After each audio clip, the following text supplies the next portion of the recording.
Hello and welcome to ResellQueen Chronicles. I am Tiffy T the ResellQueen, your host, and welcome to the first show of 2022. So I originally was going to do this show last week. I was only going to take just a short time off, but COVID invaded my house. So that pushed me back a little bit. So just a little bit of information. COVID, my youngest was diagnosed with having COVID. I didn't even think he had COVID. I took him to the emergency room because he had a very high fever, had a lot of abdominal pain, and he's 7. So I kind of thought, oh, he might have a blockage, something like that. No, turned out he had COVID. So he needed to be quarantined. I didn't want him to quarantine by himself. So I quarantined with him. And of course, that got me a little bit sick. And of course, then my husband got sick. So it's been about a good 3 weeks of dealing with COVID in the house. And the one thing that I have learned is it's not just about sickness when you're dealing with COVID, because everyone's been sick before. Everyone's had the flu or a cold before, and you kind of just simply go on. But with COVID, it's a whole thing of, okay, when I have to leave the house. So when I leave the house, I need to make sure I'm so far away from people. I wear a mask, double mask, triple mask. I thankfully, no one had to be hospitalized, but because of that, you're doing a lot of insanely cleaning and sanitizing. Not like I wasn't clean before, but you're just all over the place with what CDC guidelines and this guideline, that guideline, trying to go and get a test. It was just a lot. So I am happy to say my house is now COVID free, thankfully, and we are onward and upward now. So I am back to my regular scheduled programming, so to speak. So I'm kind of behind a little bit, but that's okay. We're going to just keep pushing forward and get things done. It's the middle of January, so we're going to get things done. So tonight's topic is I'm going to talk about 10 things you should not do in the reselling business. Now, I know what you're thinking. Like, why are you telling me what I shouldn't do? Okay. The reason why I'm telling you why things that you shouldn't do is because either I've done it or someone else has done it. And you should just learn from our mistakes. Now, some things are just blatant. Like you just should know these things that you should not do. Right. So I'm going to start with number 1, which is lie about your items. Do not lie about your item. So, and what I mean by that is, if it's not new, don't say it's new. If it don't work, don't say that it works. When you do these type of things, it does not give your buyer trust in you. Put the actual truth about the item. And just because something doesn't work doesn't mean that it can't be sold. People buy gadgets every day just for parts because they may already have that item, but don't want to go out and buy a new one, especially if there's just one part of it that they need for that item to work. So don't do those things. Don't lie. Don't lie about your item. Don't do that. It's not a good idea. So that's number 1. Next is about contacting customers or coming back to customers when they ask you questions. And that is post whenever you feel like. You should always do things in a timely manner. Think about when you buy something. when you buy something, you kind of want to know, when is it going to be shipped? You want to know, once it is shipped, when should I estimate that it should arrive? Now, most of these platforms that we all sell on these third-party platforms, they have things that are automated now that will help a customer so that they're not constantly contacting you. However, because eBay especially is so how can I say, it's not automatic. And what I mean by that is, for instance, if I sell something on Poshmark, it automatically has a tracking ID already set with it, because their shipping, the way that it's done, is the customer paid for the shipping. It's part of the purchase, and part of my notification of the sale is getting the shipping label. So that's already done. So that's a part you don't have to do. But in, like with eBay, everyone know, if you've ever sold anything on there just one time, the customer is not going to get that information until you actually go and upload your information to show that it's been tracked. So think about those type of things. Don't be late with that. And there's so many different plugins and tools that you can use that will input that information, so you don't have to go through that process and do it manually. So if you happen to use like ShipStation or Pirate Ship, that information is going to automatically get fed into eBay or whatever, Amazon, whatever other platform that you're using. So that information will get updated. But if you're not using those type of software at this time, just be on top of that. Think about it. Think about if you are a customer. How would you want to be treated if you are a customer?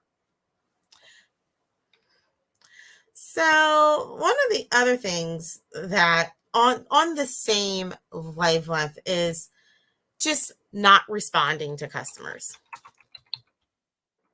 You always want to make sure you respond to customers, even if it's something that is ridiculous. And the reason why, especially on certain platforms, they look at that as like part of their algorithm and their metrics to make sure that you stay in contact with customers when they ask you questions and things like that. So you always want to make sure that you are doing that. I know for a fact, we know how eBay works. Sometimes you can just get some of the oddball questions or comments or whatever through their messaging system. And you're like, why would someone even write this? Why should I even respond? Something as simple as, thank you for your interest in blah, blah, blah item. If you have any questions or concerns, all the information about the item is in the description. That should answer some of your questions. Simple. You don't have to go into anything else. You can just refer them to the description. So as I say that brings me to my next one, which is incomplete descriptions. When you are writing a description about your products, you want to make sure that any question that anyone would have would be answered in the description of your item. I always love it when a person asks a question and I can just go back to look at the description and go, oh, the answer is right there. And then I can just quickly go back to that. So it's not just for the customer, it's also for you.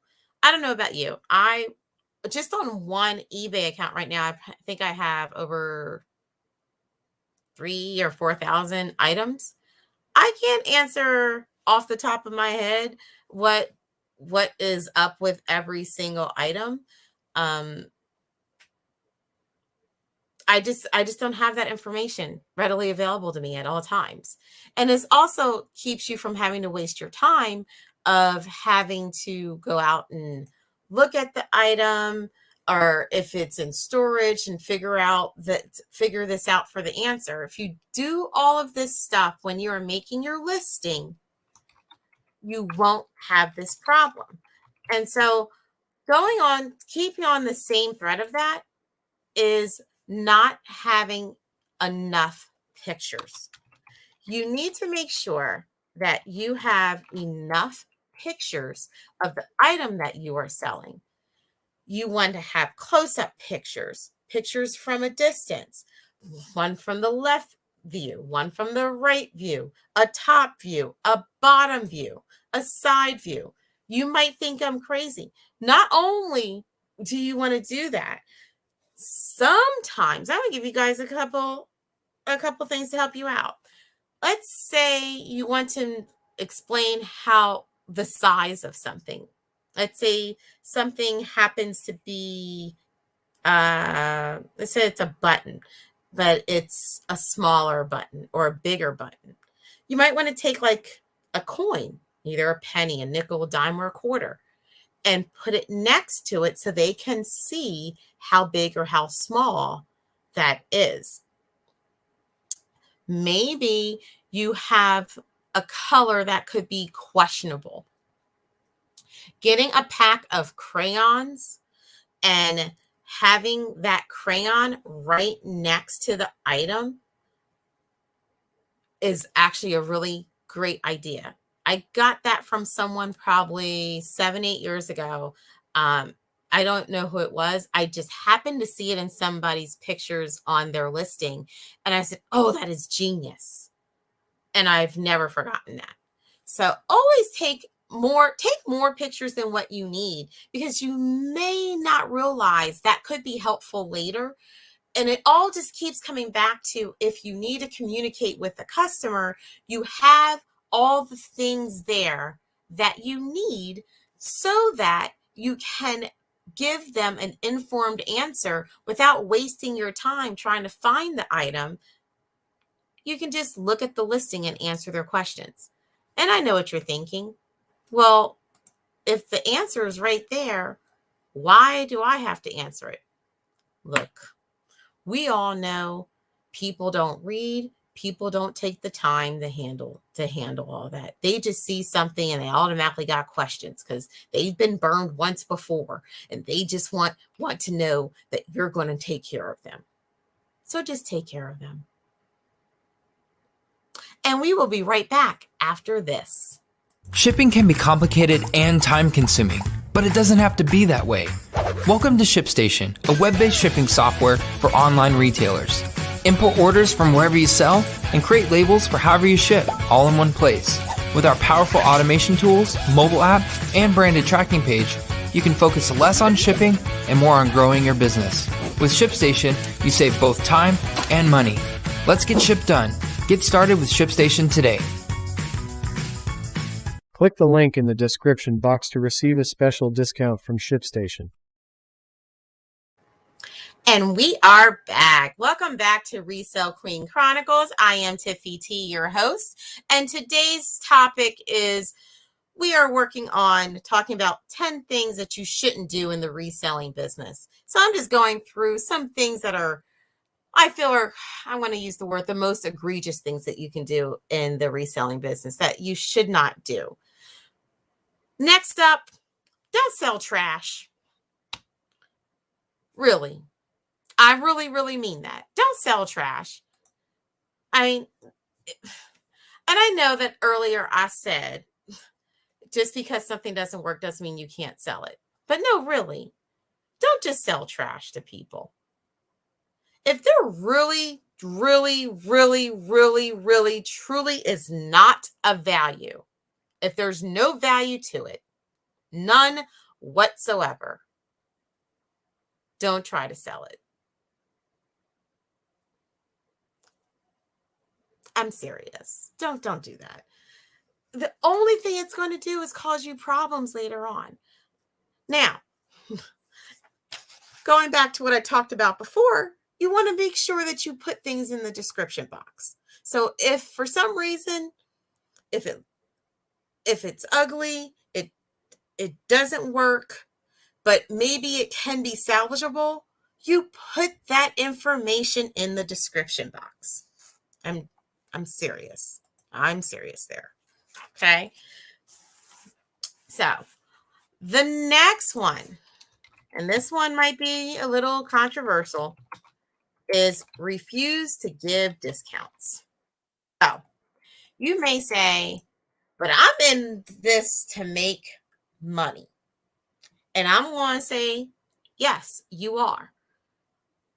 However, you have to know the platforms that you are selling on. First of all, if you're selling clothing and you're on Poshmark, just know someone's going to come and try and lowball you. They're going to see your item for $20. Know they have to pay that amount for shipping, which is like almost $8, I think now.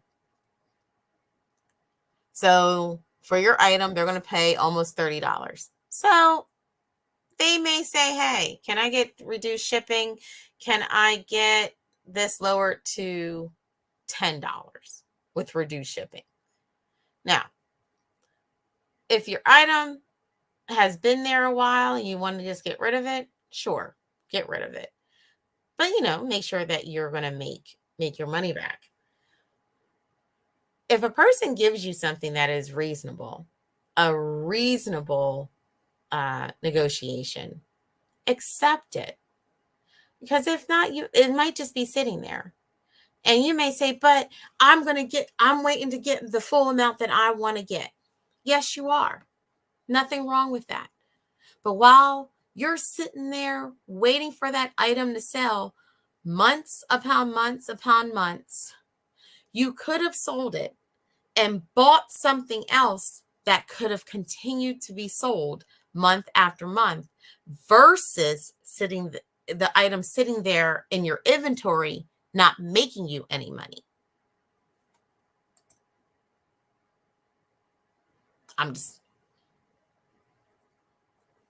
Okay. So those are just like a couple things. Like I think I put 10, but I've kind of put some of them all together because some of them kind of go together. I did write a blog post, which will be coming out as of coming out tomorrow.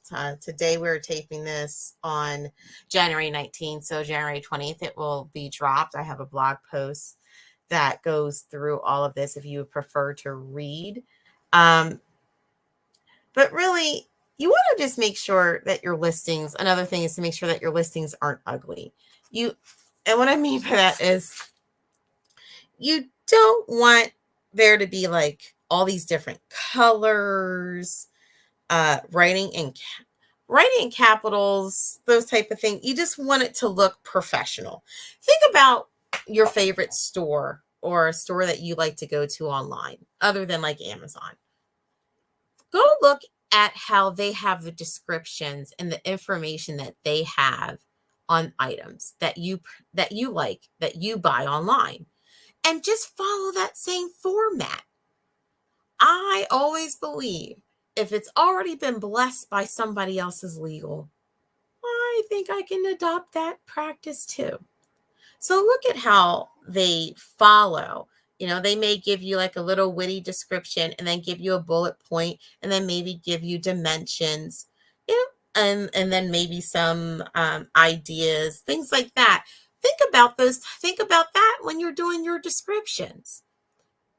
And then think about, someone might ask me a question on this particular thing with the item.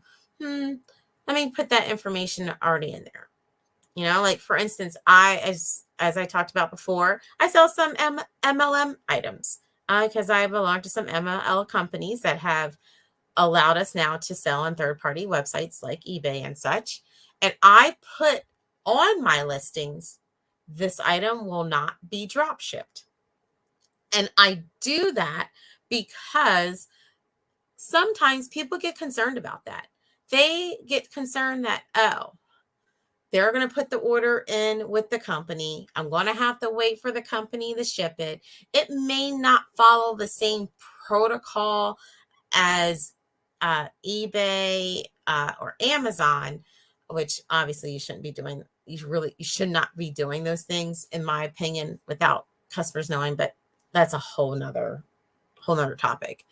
I put that on my listings, and I also put I am an active consultant, and I put that information so that way they know. And my MLM products that are in my inventory, they sell like hotcakes. I get those items in towards the end of the week. Normally by Tuesday, Wednesday, I'm pretty much out again and have to go do a whole nother order. I'm still trying to figure out how much I need to order because I keep selling out. So those are just a couple little tidbits that I've picked up in this resale business. And when we come back, I will talk to you guys about some updates on what's happening on the reseller news front. And we'll be right back after this. Tax season is full of what ifs. What if I'm not taking all my deductions? What if I'm supposed to get more? What if I don't have time to go to a professional? Let One Stop Taxes take the stress out of this tax season. Our tax professionals can give you a quote in minutes using the My One Stop Taxes app, found in the Apple Store or Google Play. Using your cell phone or tablet, take pictures of your ID and tax documents, select your tax preparer's name, upload your documents, and submit. It's that simple. Your preparer will send you a customized tax quote back, then you can approve it and sign your return all from home. Need cash fast? Request a cash advance and you could receive your money within hours. Download the My One Stop Taxes app today and let us do the rest. Download the free One Stop Taxes app today. Get your free quote. Choose Tiffany Tracey as your tax preparer to receive your free quote. And we're back. Welcome back to ResellQueen Chronicles. I am Tiffy T the ResellQueen, your host. And we're now going to talk about reseller news. But before I get into that, I would like to thank eBay.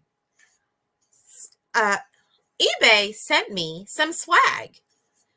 So I want to show you guys, for those of you that are watching, go back here. So I got, I would say it's a beverage holder along with a couple tumblers to go with it. I even got like a little cheese plate that says eBay on it. And they also sent this, I figured out what it is. It's a salt holder. It's a bamboo salt holder. I want to thank you to eBay for sending me the swag. I really appreciate it. I believe it's from going to their last seller check-in that they had.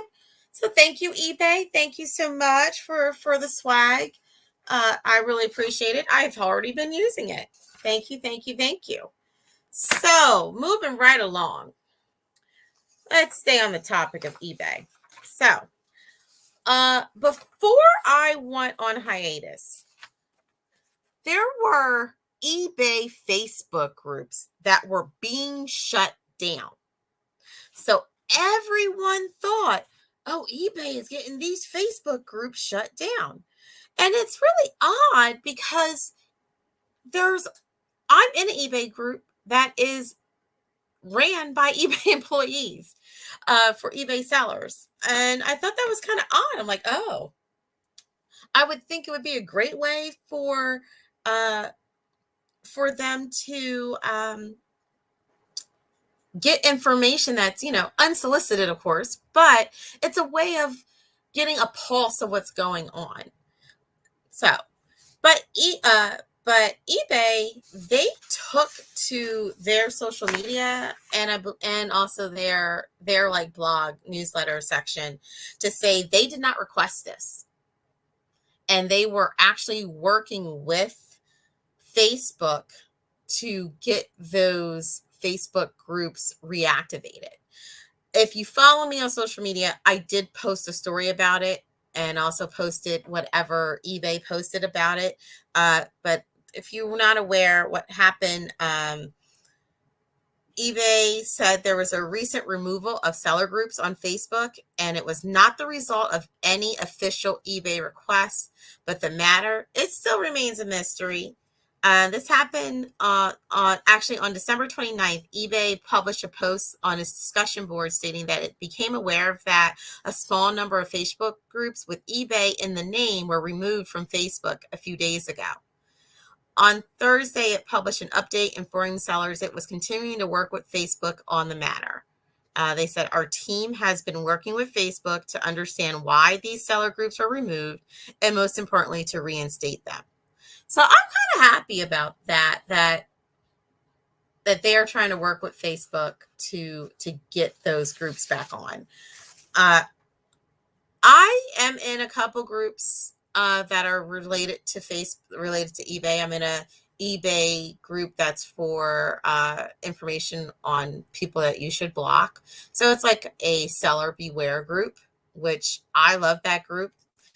So I'm also in I think it's called eBay for Business group, and that's ran by one of the hosts of the eBay's podcasts that they have, which I don't know if you guys know, but eBay has a podcast. You should listen to it. In fact, I'm going to refer to the eBay podcast because eBay had a podcast not too long ago. And you, by the way, as a seller on eBay, you can write in and ask questions. And a person asked about a feature called easy pricing on the app. This was something they rolled out a few years ago, but it's only on the app. Now, I, as a person that does a lot of selling on eBay, I don't use their app to sell mostly. I use their app to get notifications. I may use it for pictures every now and again, but I am not a big user of the app for selling purposes. I may use it for researching so I can see what something is selling at. That type of thing. However, I know everyone's situation is different, and some people may be using the app as their primary way of creating listings. Well, they have a function on there called easy pricing. And I remember hearing about this a couple years ago. And I remember the drawback of it was, I think it was like, I can't think when it was. I know it was before the pandemic. So everything's always before the pandemic, after the pandemic. So I want to say it was like maybe 2018, something like that, that it was launched. And what it is, while you're making your listing and, you're putting your pricing there, you can click on easy pricing and you can kind of set when you want to lower the price. And I believe you can do it by percentage of and the date of when you want the price to be lowered. And I remember many people thinking, like, why would I want to do that?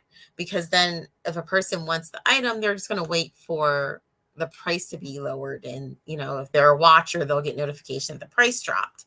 And people felt like it was going to mess up their sales. But because it's only on the app, I don't think it's readily used a lot.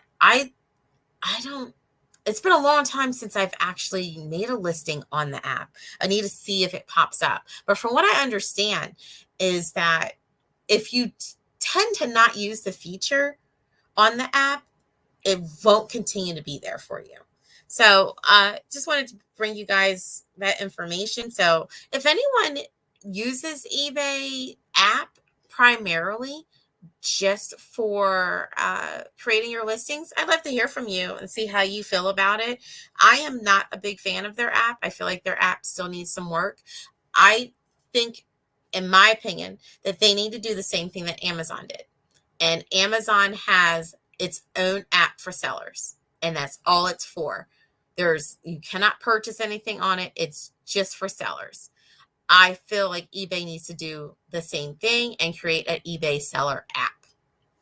That's my suggestion and my 2 cents. Maybe you're all listening. All right, so moving on. So, you Amazon FBA sellers. Amazon FBA is not playing, all right? if you don't know how to do your FBA shipments, Amazon's getting ready to tell you you can't ship nothing else back in.